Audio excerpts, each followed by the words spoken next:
Back on Track, Journeys to a High School Degree is a co-production of Regional Educational Laboratory and Twin Cities PBS. Funding has been provided by REL Midwest through funds provided by the U.S. Department of Education's Institute of Education Sciences.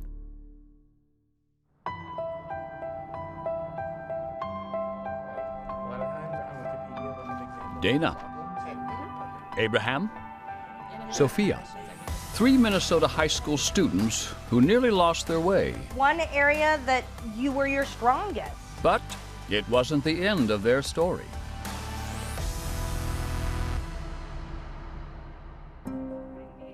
Every student should graduate from high school.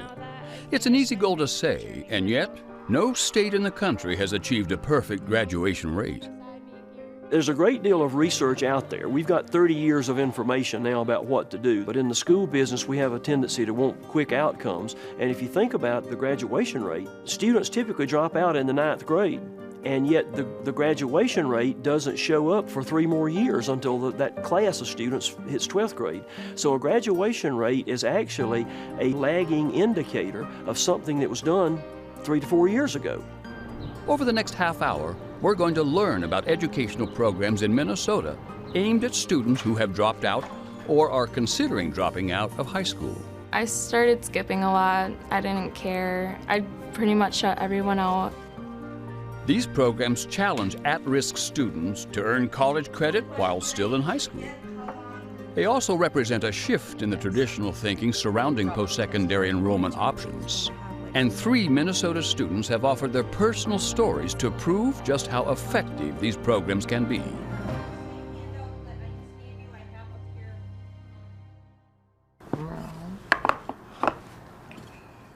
I got pregnant when I was 18, and I decided to drop off. But then my mom works as a cleaning. She told me, I don't want you to do the same. I want you to become something. And she told me, you have to go to school. You don't have any option.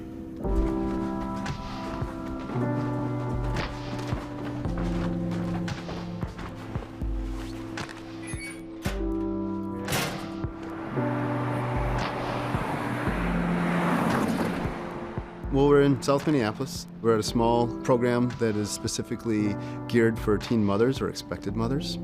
We have one of the larger child care sites in the district, right in the same building as where they're able to go to school as well. My son is 2 years old. His name is Angelo. No, he's my everything. For him is when I'm doing this. So he can say, my mom go to college, I have to go to college. I have to make him proud. Each of our students are actually receive what's called a credit evaluation as well, and within that credit evaluation we're able to really pinpoint the specific needs that the student has towards graduation, ultimately, which is our big goal for the students, is to build skills and be able to get them to graduation. I go to the program D3, Destination to Diploma. I'm doing college and high school at the same time, and right now I'm taking my career to become a preschool teacher. And probably next year, I have my teaching license. She's adventurous. She's a very courageous young lady, so she's someone who is just like, yeah, this is something I think I can do. And it took a little bit, you know, of trying to figure it out, but once she got going and she found her traction, she was has been doing amazing stuff. Dana's experience is not unique. Every year, thousands of high school-age students in Minnesota and many more across the United States get pregnant. Many of these students drop out. Dana wasn't willing to let that happen. The key to her success was support from her mother, from an established alternative learning program, and from a faculty that understood the challenges she was facing. Together, they kept her on track. This is the first common theme in all the stories you're about to hear. Support is a powerful tool for success. Oh, it's in here. The really small one. In the D3 program, we help you to figure out your courses. You get an individualized learning plan. You understand where this is driving you to. So they split their time between MCTC and their home school of origin, so those relationships are in place. And they feel confident, and then they can continue on once they graduate from high school into the Power of You program, so their college tuition is guaranteed to be free. Basically, what you'll hear the students say is it really validates their intelligence and validates their talents and validates their dreams and their wishes and hopes for their own future, and sometimes their families as well. Students who get back on track need to see a purpose of completion, and they need to feel invited to come back on track. Oftentimes we talk about, we don't care where you come from. We don't care what the color of your skin is. We don't care about, your family situation. And I think we kind of flip that. We care about your family situation. We care about the color of your skin. We want to celebrate you, what you have to bring to our program, so that we can both help you be successful, but we can grow as educators as well. Places that we've seen a significant uptick in graduation rates over several years almost always have a community movement, a group of chamber members, bankers, political officials who work with the school system to say we have to have a higher graduation rate because the community messaging to the children is, in our community, we expect you to graduate. I think with Dana, you see that she didn't really originally think it was possible. There were so many obstacles. And when she dropped out of school, you're able to make a different response. Instead of saying, come back to high school and just finish your diploma, you're able to say, come back and change your life. Come get a college degree. Let's aim a little higher.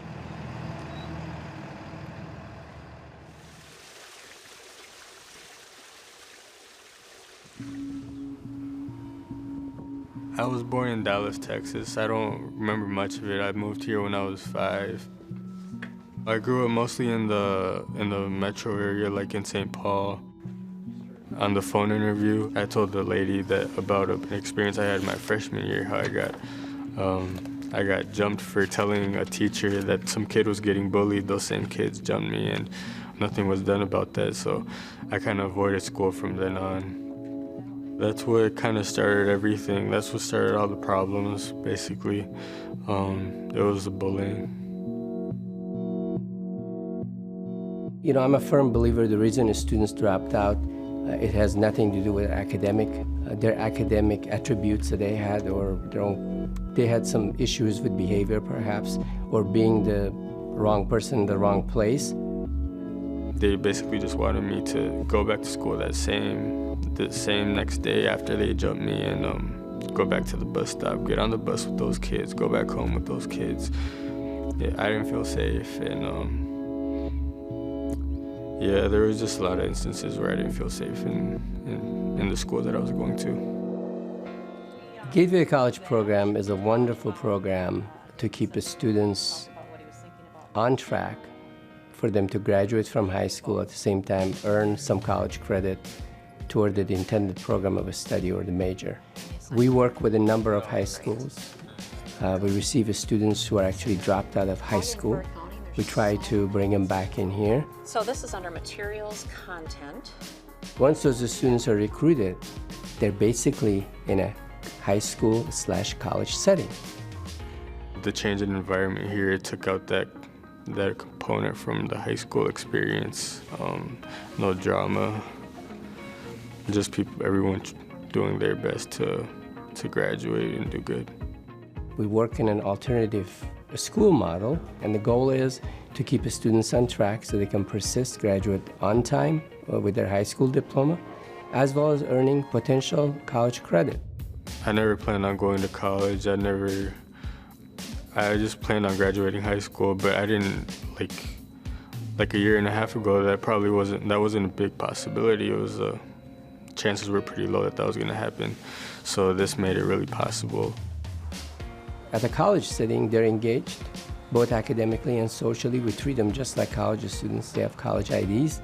They take advantage of all the services the college offers, but they're in a different setting, and that different setting is very engaging, very warm and caring. There's a lot of wraparound services around these students. I'll feel humbled too by the experience, because I know how hard I worked, and that it wasn't easy for me. It took me 5 years to graduate, but at least I'm getting there, so it'll be like a humbling feeling. We believe in these students. It has proven that they're very successful. Now the question for our community is, if St. Paul College doesn't take care of these students, who will?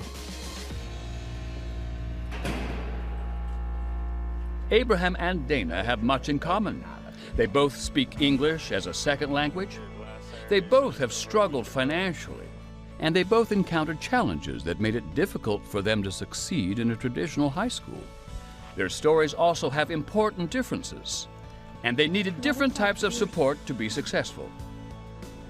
For Abraham, the Gateway to College program offered a chance to escape the physical abuse that had driven him out of school. When he did find a safe environment, he quickly rose to the top of his class, even while taking college-level courses. And this is our second theme. If students are supported, high expectations pay off. For those of us who do this work every day, we call it the power of place. Students who have experience, like Abraham shared, about being bullied, the new setting and the new environment really provides kids a chance to reframe their identity and to be around adults who are focused on their educational goals and a more appropriate setting for certain students in certain circumstances. Our kids have the same academic ability as anybody else. They just haven't had the opportunities that they need to achieve those goals. I like to say I don't speak French, and it's not that I'm not smart enough to speak French. No one's ever taught me French. For Gateway to College, we had our first graduating class this year. We had 14 students. Abraham, who's also a big part of this, he graduated, but our 14 graduates had almost 300 college credits earned by just those 14 students. And these are students who have been on the verge of dropping out, being on the verge of not completing high school, and now they are well on their way to get their college degree through some support, some one-on-one advising, small class sizes, and just that guidance that they could use, that help and caring nature that our program provides.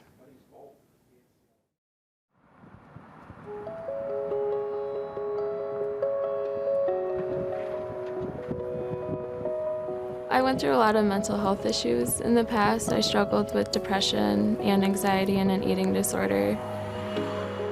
I learned that I could go really, really low and, still climb up some way, someday, that it'll be better at some point. It just takes time. When I found out I was pregnant my freshman year, we started looking for other schools, for daycares and stuff, and that's when we found the ALC here in Roch. This is the Rochester Alternative Learning Center. It's a building for students that kind of fall through the cracks or get pushed through the cracks by the bigger educational system and are in need of some extra support. I know Sophia, I've known her for a few years now. I would say she's one of our kids that came to us in kind of a state of crisis. She's one of those girls that came here and we were able to build a support system around her so that she could be successful in school and hopefully set her target a little bit higher than what she might have had set for herself. Hey, you know your animal noises. A lot of people offered me help, and I always told them, I'm fine, I don't need it. That's what you need the most. When you think you need no help, that's when you need the most help. We have a great partnership with RCTC, and the program is called the Early Middle College Program. And what it is a program for ALC students to kind of have that college experience that maybe a PSEO student would have in a traditional setting. We encourage them and help them pursue taking classes at the college so that they can have some college credits under their belt by the time they graduate from high school, and they can learn for themselves that college is a possibility for them and they can do it. And then I'm going to introduce to you your final assignment. Then we're going to get into doing the PSEO program. It's free, so the school pays for it, which is awesome because books are pretty expensive. With college, it's more it's more independent. If you're not there for your class, then you don't get those points, or if you have homework due, it has to be done, and I really like it. Number one, where we find the main idea. I think we're saving lives. I think we're trying to break that cycle of poverty, and I think we have lots of success stories to prove that. I want to make an impact on people, you know, show them like there's so much stuff that can happen to you and you can still get through it. Sophia hasn't always been so open about the obstacles she's overcome. When she was young, her family suffered physical and psychological abuse at the hands of an alcoholic father, and it took her many years to acknowledge this history.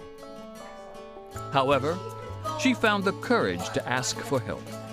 It marked the first step toward her recovery. And, just as importantly, when she did ask for help, there was an alternative educational system in place to provide it. Good job. As we've seen with Dana, Abraham, and now Sophia, they are students who found access to educational options larger than any one school.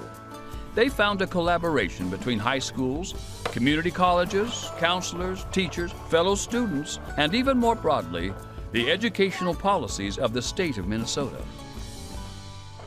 This is the third theme running throughout our profiles. There's real value in a focused collaboration between institutions.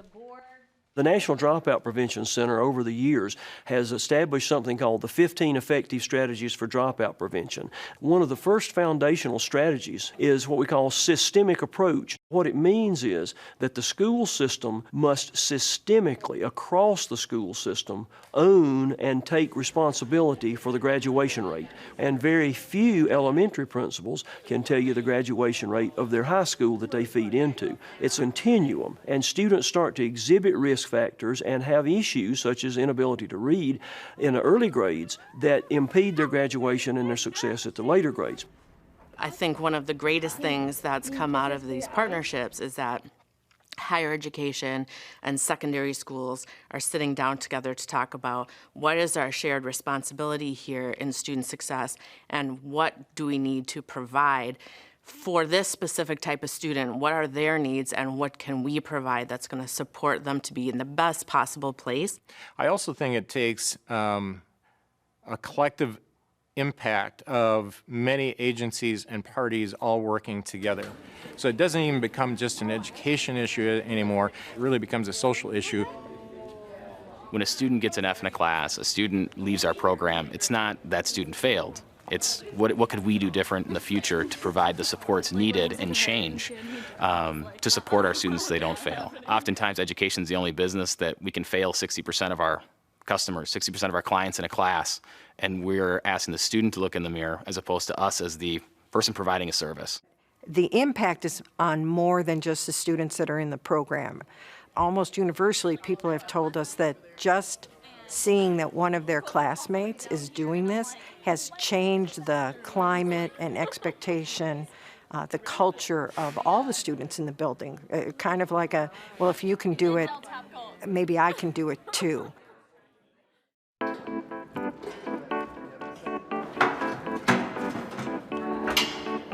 Policy and practice is a major factor in graduation rates. Take state accountability systems, for example. We give almost no credit in almost no state for dropout recovery.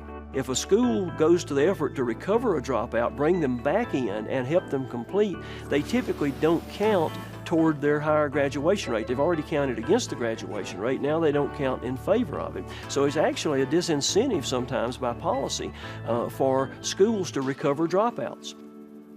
However, Minnesota has made it a priority to recover dropouts and is allowing students access to programs that help them get college credit while finishing high school, like Dana. Not only did she receive a high school degree, she also earned college credit by taking classes simultaneously at Minneapolis Community and Technical College. In Minnesota, dual enrollment opportunities like this are made possible by the Early Middle College program. It's an initiative passed into law by the Minnesota legislature that allows students from alternative learning programs to enjoy the benefits of post-secondary enrollment options. The Early Middle College is a post-secondary education opportunities program for kids that have the same ability as everybody else, but don't have the academic achievement. There's certain requirements to be in the traditional PSEO that so many of our kids couldn't meet. So this is an opportunity for them, without having to meet those higher achievement bars, to be in a college setting and earning college credit and high school credit at the same time.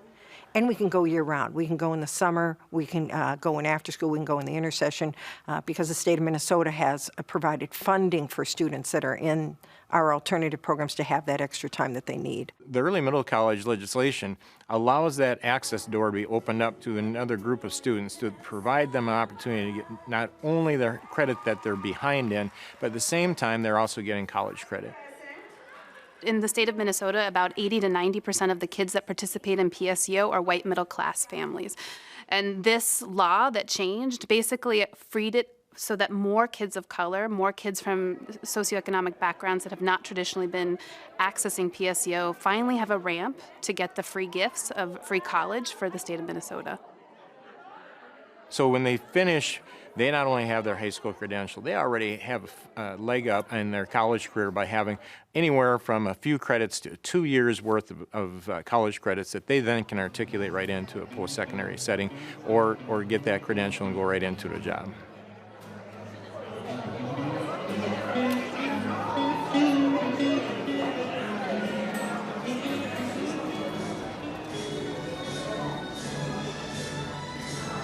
I thank you, graduates, for your work. I thank you, families, friends, mentors, and supporters for helping make tonight an honor for everyone associated with Gateway to College. Thank you. Well, the traditional school structure necessarily isn't for everybody, and if they're questioning the current situation that they're in, there's other opportunities out there. Not every school fits everybody, and so don't give up on school. Find the school that works for you, I guess. Our next graduate, Abraham Narvaez. I didn't think I'd be able to graduate high school, much less be able to have the privilege to take any college classes or even get a 4.0 GPA in my last semester. I didn't think that was possible. I want to say that I believe in every single student in this program. We're all facing extreme adversity, so we all have to make extreme sacrifices. The most extreme sacrifices I definitely have made were getting a haircut and pulling my pants up. Well, for me, it's about the issue of perception. Just because you just happen to start your educational journey in the wrong foot, I feel like students walking out sometime down the road will have this stigma behind. So it behoves on us as a community to provide that opportunity, the social connections, being able to be the scientists and the doctors and the lawyers that this state needs. It is really uplifting because we all come from difficult circumstances, so we all try to bring each other up because we know we're all here in this program for a reason. We fell behind and it's because of our circumstances. We didn't choose to do bad in school, so I mean, it's really encouraging to see like everybody else coming from similar or worse circumstances just achieve like a diploma. It's a big honor.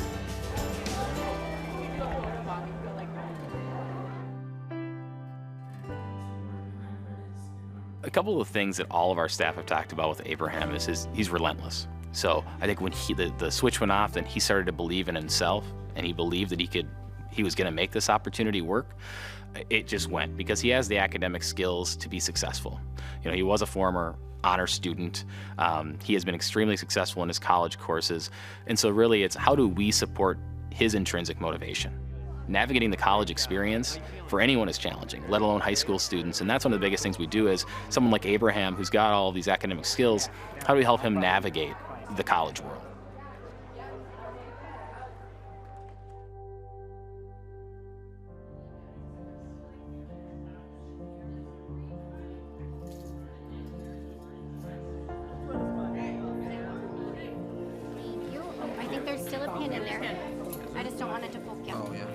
Oh, sweet hat. That's what I was dreaming of.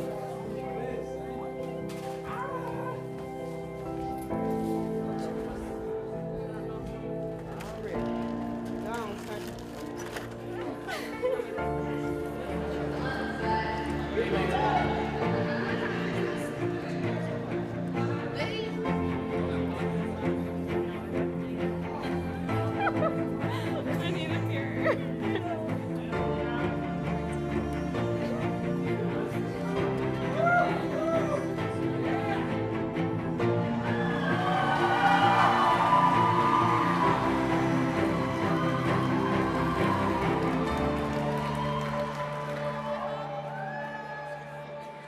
Sophia Burke. To start out, thank you everyone for coming out and supporting our graduating class. We finally did it. Congratulations, class of 2016.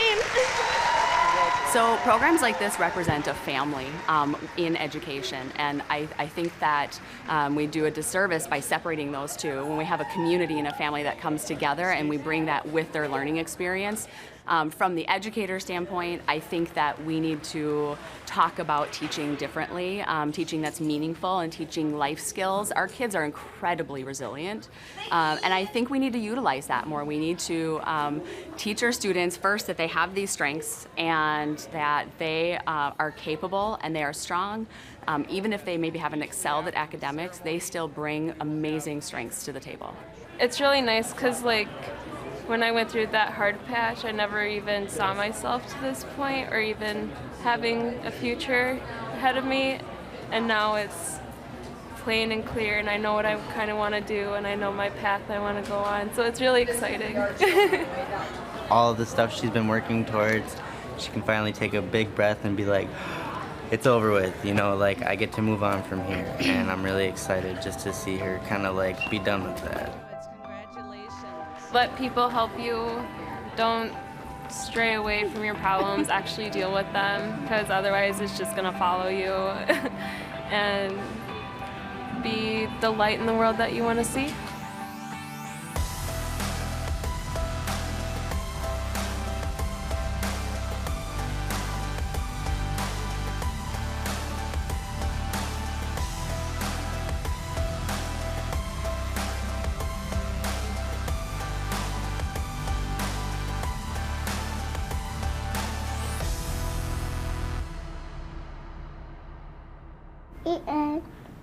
Say the end. Back on Track, Journeys to a High School Degree is a co-production of Regional Educational Laboratory and Twin Cities PBS. Funding has been provided by REL Midwest through funds provided by the U.S. Department of Education's Institute of Education Sciences.